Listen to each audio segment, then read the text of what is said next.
We're, going into the magical side of the Marvel Universe and also exploring a new dimension, so it's very exciting in that sense. You wonder what I see in your future? Possibility.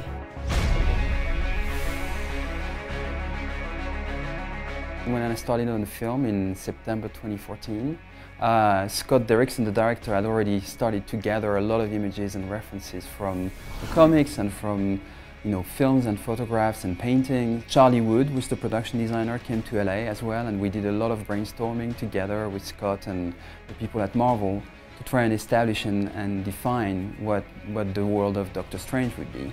So it was a kind of an interpretation of what was on the page a long time ago and trying to make it fresh and new for today. The Marvel films are produced initially as a 2D film, and then what we do is convert them in post-production into a 3D presentation. It's sort of turning the entire movie into a visual effect.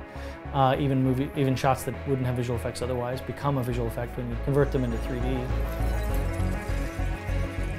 3D is it's a whole sort of additional set of tools for storytelling, really. It's like taking a movie that's black and white and turning it into color. Now you're getting a chance as a viewer to see the movie the way that you would have experienced it in real life. It can be very immersive. One of the things we try to do with 3D is not just keep it deep all the time, because you sort of audience fatigues after a while. Compare it to like a musical score. But if you just played it loud constantly, it just becomes all the same. Whereas if you modulate, then people really feel those big moments, and then you give people a rest, and then you really feel another big moment. What the? 3D is not a new art form. I mean, some of the earliest cinema was experimenting with 3D, and certainly in the 50s it had a big resurgence with this sort of gimmicky black and white 3D that was happening at the time, and people kind of refer to that as 3D. And then in the 80s there was another sort of period of 3D where people were suddenly leveraging color and polarizers to be able to separate, so you didn't have the red and blue glasses anymore and all that. So every time there's this sort of technological advance when we go back to 3D. And this time around, the big change was really that we could leverage all the modern computing tools that we have available in making films to really make, and digital projection and everything else, to make it really clean and a much more pleasant viewing experience for the audience. It was a chance to sort of like venture into places that we had never been, and that's what the multiverse gives us, right? Whether it's in the Magic Mystery Tour, in the Dark Dimension with Dormammu, or when we go into the Mirror Dimension or the Astral Plane, any of those different places, it was a chance to do something completely different than we had seen before, and yet believe that this was a journey of a superhero. We do a lot of things that are incredibly photoreal, and then we had to create them first and then completely tear them apart. So that was a fun part, to tear something apart in a way that you can still tell your story, that is visually stunning, that is a little bit dizzying, if you would, and yet people could follow the story in whichever dimension you're in, and it gives you a ride. If you go out to any theater, you're going to see conceivably a very nice presentation in a very nice theater with leather seats and all that stuff, and that's great. But what they've done at IMAX is they've taken our movie and actually reprocessed it to actually reduce the noise, increase the sharpness, actually enhance the presentation on a shot-by-shot, artist-driven process. So we monitor that process and we work with them on it. So it's not something that's done in a vacuum. We're a part of it, and it's actually an extension of our process.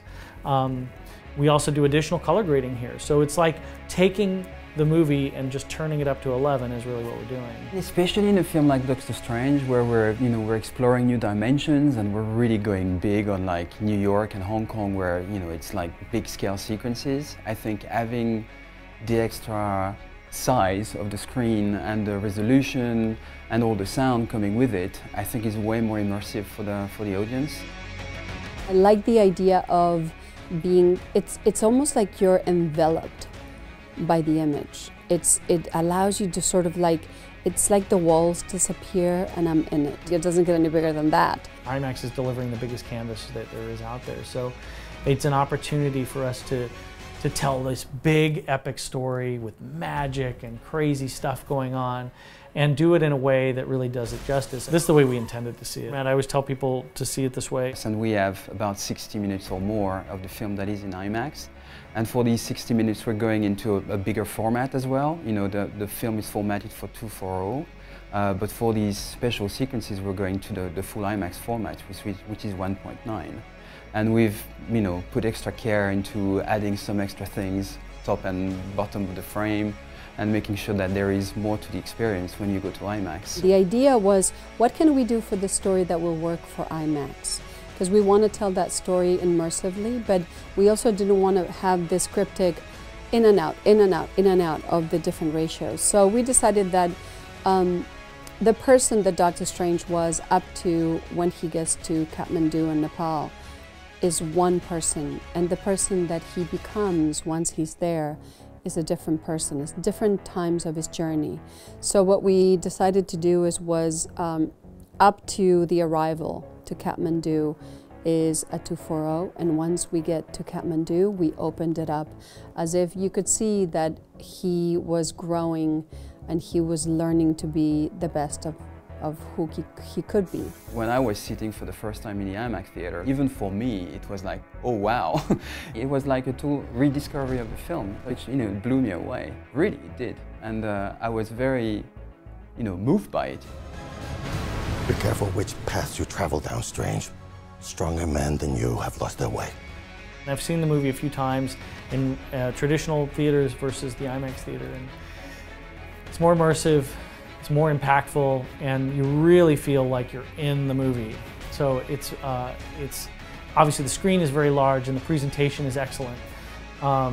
Those are important things and they're great. We're not doing it just because we can do it, we're just doing it because it brings something special to the film. The big example of that is there's a scene at the beginning of the film which is called we call the Magic Mystery Tour, where Doctor Strange is pushed into all these dimensions by the Ancient One.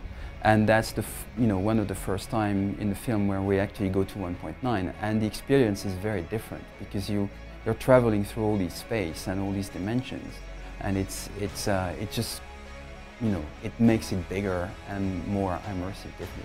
It really feels like when it's like the shackles are released in a way, and you suddenly are just looking out into this infinite space. It's very exciting. Because of the scale of the film and the scale of the magic in the film, I feel like IMAX is definitely the right format for it, because it gives us the extra space and the extra immersion for the audience to go into the film and really be taken by it. Everything that is available to us, we use it. Everything that is perhaps available, we'll try it. And everything that is not available, we'll ask about it. We're those kind of people. I've spent so many years peering through time, looking for you.